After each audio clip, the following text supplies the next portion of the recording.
Have you ever wondered how your sales performance compares against your competitors and peers? The B2B Sales Benchmark Report provides the definitive guide to what success looks like in 2021. See how you compare in terms of win rate, sales cycle, average deal value, relationships, and engagement. You can see the results and get the full report at ebster.com/B2B-sales-benchmarks. We are tracking, so we have MOUs that are sent out to the school districts. So we're tracking that and we're receiving those back at a much higher rate than previously. So a lot of my focus right now has been on streamlining the post-sales implementation process so that the customer experience can still remain as exceptional as it's always been.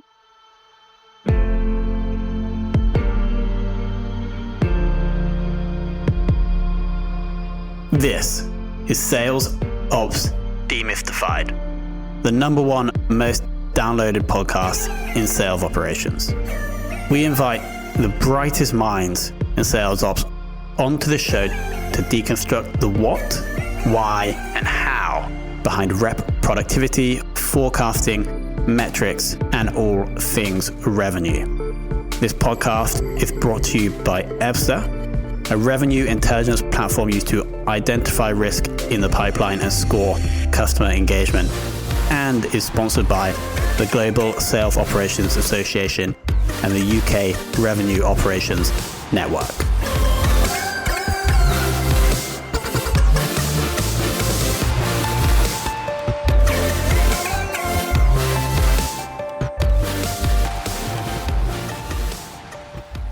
Hello and welcome to another very special episode of the Sales Ops Demystified podcast. Today, we're joined by Lisa Smith, who is currently heading up the sales operation at Hazel Health. And we're looking at about 7 years experience here. So I'm super excited to jump into the discussion and learn about sales ops at Hazel Health. Lisa, welcome to the show. Thank you, Tom. I appreciate it. So let's kick off first by understanding how you initially got into sales operations. Yes. So it's something I sort of just fell into. I actually have a master's degree in elementary education. And when I graduated from Vanderbilt University in Nashville, they were on a hiring freeze in all the school districts. So I ended up in IT. And was working at LPS Integration as a sales coordinator, which was responsible for the end-to-end sales process and assigned specific outside sales reps. And it was a small company, about 50 employees, about 40 to 50, it was growing. And then the sales coordinator role just sort of developed. So there was a director of sales operations that was relatively new in that position. And when he moved out to become a sales rep, then I moved into the director of sales operations spot there. Got it. So that first sales coordinator role, would you say that was technically sales operations? Yes. Mm-hmm. They were like sales Awesome. operations support. Yes. And then you kind of got into that role, loved it, and then moved up as space emerged for you in the organization. Yes, there was definitely a need for it as we were starting to sell. So LPS Integration was an IT value-added reseller. So developing partnerships, evolving the sales process, helping roll out sales processes for the team, for different vendors that we were selling, things like that. Got it, makes sense.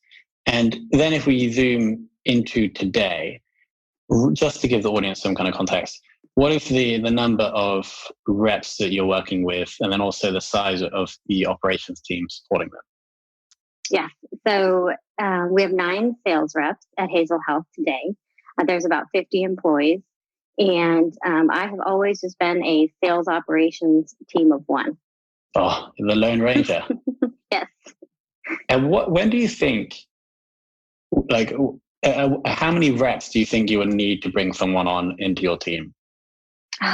So my last company, I did sales ops for a national company in logistics. And we had 80 sales reps and about 250 employees, and 4 to 5 different offices in the United States. And I was still the only sales ops Really? person and Salesforce Wow. administrator. So it's hard to say when. We were hiring for a sales ops analyst at that time to help support. But what we did in the meantime was work with a sales ops consultant that helped support it. Yeah. I mean, that just sounds like a bit too much. I've asked that question to a lot of sales ops people, and it's normally like 1 to 15, 1 to 20, not 1 to 80. So you must have been an invaluable piece of that organization for sure. And so I assume as and when Hazel Health grows, you would probably advocate to bring someone into the team before you got to 80 reps. Yes. For sure. Definitely before 80. Yeah. Next question is the current sales tech stack. What are you currently working with?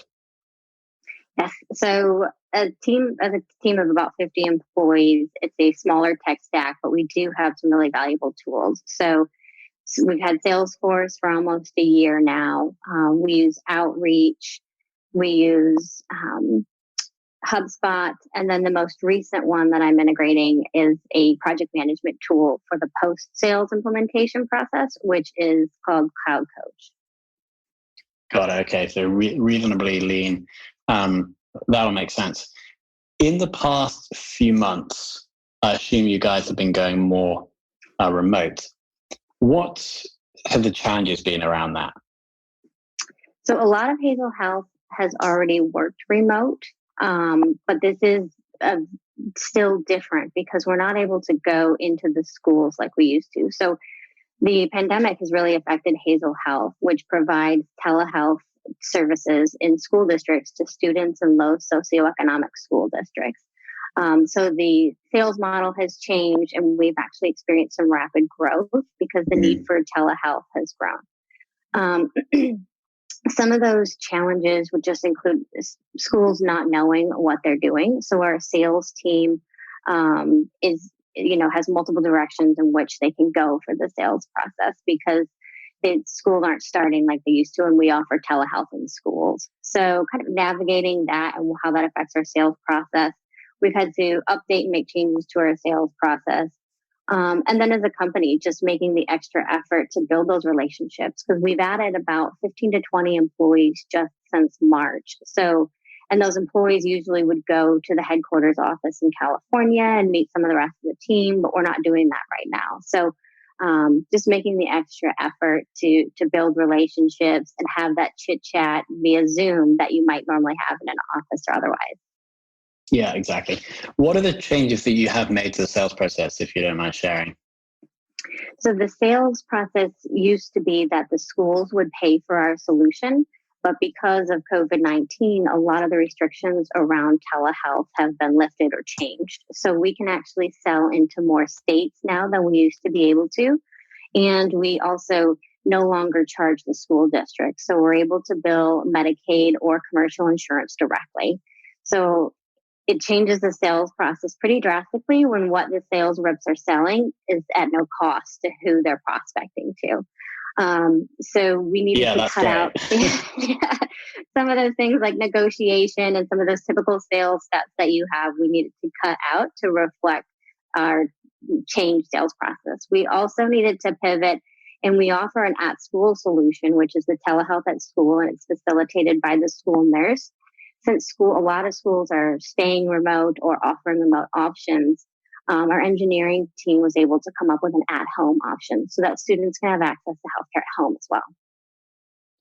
Amazing. I mean, it sounds like an incredible thing. Like, obviously, it's not great, the virus, but that sounds like a great development for the business into that now the customers are able to get funding for the product. So that's awesome. And then within the way you were working with reps, obviously it's now it was completely remote. Like, what challenges did that hand you as like the person responsible for making these people productive? So right now we aren't tracking things like activity, number of calls, number of meetings. We're just a very young sales team that's drastically experienced rapid growth and then also changed our sales process. We are tracking, so we have MOUs that are sent out to the school districts. So we're tracking that and we're receiving those back at a much higher rate than previously. So a lot of my focus right now has been on streamlining the post-sales implementation process so that the customer experience can still remain as exceptional as it's always been when we had less school districts that we were implementing. We've also needed a lot of cleanup, Salesforce data cleanup and things like that, things that previously didn't have a process. So how do I do this? Just creating process around that, documentation, educating the sales team, and then sharing a lot of that data with the executive and leadership team. Makes sense. I totally agree on your point about now you're doing more deals and moving through the pipeline. You used to be able to have the reps have their own like manual process. They did it the way they would like, but now you have more flowing through. It could just be chaotic, and therefore you need this streamlined, documented process that everybody follows. That's a great customer experience. So that like totally makes sense for me. Exactly. Awesome. And it seems like all of these things that you're doing or working on, they're not just things that you're doing because people are working remotely. These are long-term changes you're making to improve the sales process. So they're basically not temporary. Right. I would say so. A lot of our sales reps have always been remote. So we have sales reps in Texas, New Jersey, California, Colorado, because we can sell into multiple states and now in all 50 states. So yeah, a lot of them will just be to help us continue to grow and experience that rapid growth, but not have the wild, wild west chaos. Yeah, exactly. Forecasting. Have you been able to forecast accurately over the past few months? No, I would say that's really difficult, especially as it is a focus of ours, but especially as our sales process has changed. A lot of the data or any of the data that we had around how long a sales process takes, how long is the sales cycle, how long should this opportunity stay in a certain sales stage has changed. I mean, it's a big difference between going from needing to work through a revenue cycle essentially with the customer because they'll be paying as opposed to just selling something for free. And also with Hazel Health, now that we're selling into new states, there's also a process on the back end where we need to license our providers and get licensed in the state for insurance as well to sell there. So there's several processes going on. It's just very different from how it was. So forecasting is something that we are working towards. So we're right now, the way we forecast is working with the reps, and we've created a way in Salesforce for them to determine that if it's pipeline, best case, or commit. So that's new language across the sales team, putting deals into commit that they feel confident are going to close by the close date. So that's what we're using for forecasting right now, and then building our pipeline so that we can have the standard 3 times amount in your pipeline of what your goal is. Got it. So like relatively early stages, and then the chaos, I guess, of the last few months didn't help with the accurate forecasting, but you're putting the stuff in place to do that more accurately in the future. Yes. And it's all good things, all good growth. Exactly. Yeah. I just for context for the audience, a year ago, how many sales reps did you guys have? I think just about 2 or 3. Got it. Okay. So that makes sense. Yeah. I joined Hazel Health at the beginning of July. Okay. Yeah. Mm-hmm. So that makes sense. And so you're just like, it makes sense for you to come in at this point, right? Because there's some formalization, let's say, that needs to happen. Yes.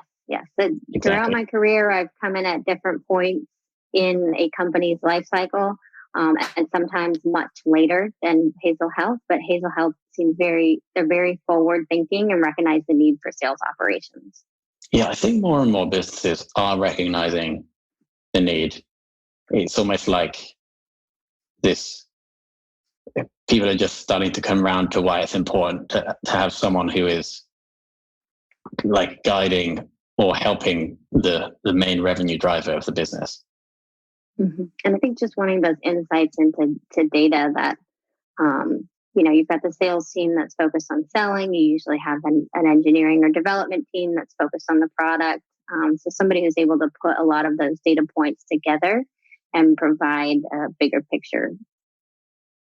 Because otherwise who's going to do it? Like the sales manager probably wants to spend time with the reps. And then like the sales leader doesn't want to be that like in the details. So it makes total sense. Anyway, we're here to talk about you. So next question is about KPIs. Now I want to broaden this out to the whole of your sales ops career. Which sales metric do you think you've got the most value from throughout the whole of your career?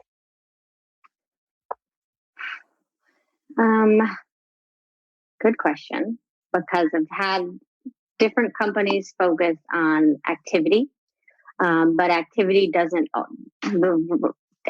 just having activity doesn't guarantee that it's the right kind of activity. So it's not always the best metric to look at. I would say it would need to be something at the beginning of the sales process around lead conversion. So metrics related to, are we putting qualified leads into the pipeline? Because if we start there, then that tells us a lot about our sales reps and what we can expect from the top of the funnel on down. Got it. And has that metric changed with what you've been looking at over the past, since you joined Hazel Health, actually?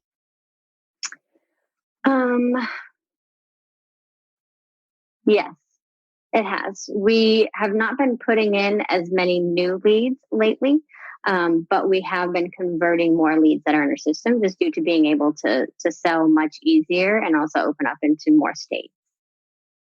Got it. Makes sense. Yeah. Awesome. Now, moving on to our final two questions, and actually the most important questions, in my opinion, is who throughout your career has kind of taught you or inspired you the most? Love the question. There's actually several people that come to mind, but if I had to say the most, it would probably be my manager when I was at LPS Integration. And LPS Integration was acquired by Data Blue and then acquired by Ahead. So it's now Ahead, and my former manager is still there. He's a sales rep there. So the reason he's been a mentor for me even after I left LPS Integration and throughout my time at several other companies. And part of that reason is because he's had experience in multiple different roles of the sales process, but also always been willing to go the extra mile. So even as a sales rep, if he needed to dabble in pre-sales work to get the job done for the customer, he would do that. If he needed to manage his own project, then he would do that as well. So he has experience across the entire sales process, and has also been a sales manager there. So, and then he was also the first director of sales operations at LPS Integration. So he's been with the company as they've been acquired twice and grown from 25, 30 employees to, I think now they have 600 to 800 with the acquisition of Ahead, or with the latest acquisition from Ahead. So it would probably be Thomas Swan. So he's always been someone that I've been able to ask questions or bounce ideas off of as I've continued my career at other companies. Shout out to Thomas. And then the final question would be, who else in the world of sales ops potentially that you do or do not know would you like to take for lunch? Yes. So I do know her, and her name is Jessica Sprinkle. She's the CEO of Sponge, which is a demand gen and marketing ops consulting company. But she has phenomenal experience in sales ops. So she's been doing consulting for, I'm not even sure. I've been working with her off and on for at least 3 or 4 years now. And she's able to just take any challenge that seems very complicated and chaotic and make it in a very simple, streamlined way, and then implement that into a CRM or across a sales company. So she's experienced in healthcare, logistics, AI. She'll be working with us at Hazel Health some as well with our Salesforce CRM. So she's just got phenomenal knowledge on sales ops, marketing ops, and all the pieces that go together to really make a successful sales operation. Amazing. We'll have to track her down and see if she'd like to jump on the show. You should. She's got a wealth of knowledge. Well, Lisa, thanks so much for coming on. I mean, it sounds like a super interesting job you have like over the coming months and years at Hazel Health, like the recent development with the selling process and the fact that you're coming in to essentially design your own sales ops department. So I think it's a super exciting time. Thank you. Yes, it is really exciting. There's a lot of change and growth. And especially, it's just an awesome mission with Hazel Health, providing healthcare to students, especially right now. And I'm learning a lot as our goals aren't revenue based, but they're the number of students that we're reaching, which is really cool and aligns with our mission. Amazing. Well, Lisa, thank you so much for taking the time out of the chaos and spending it with us. So it's been a pleasure having you on. Thank you, Tom. I enjoyed it.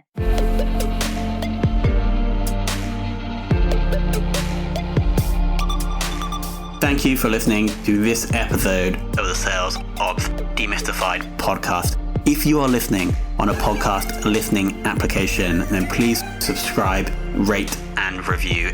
And if you have any questions about the show, if you know a guest, or if you have any questions about sales operations, just hit me up at tomhunt@ebster.com. That's tomhunt@ebster.com.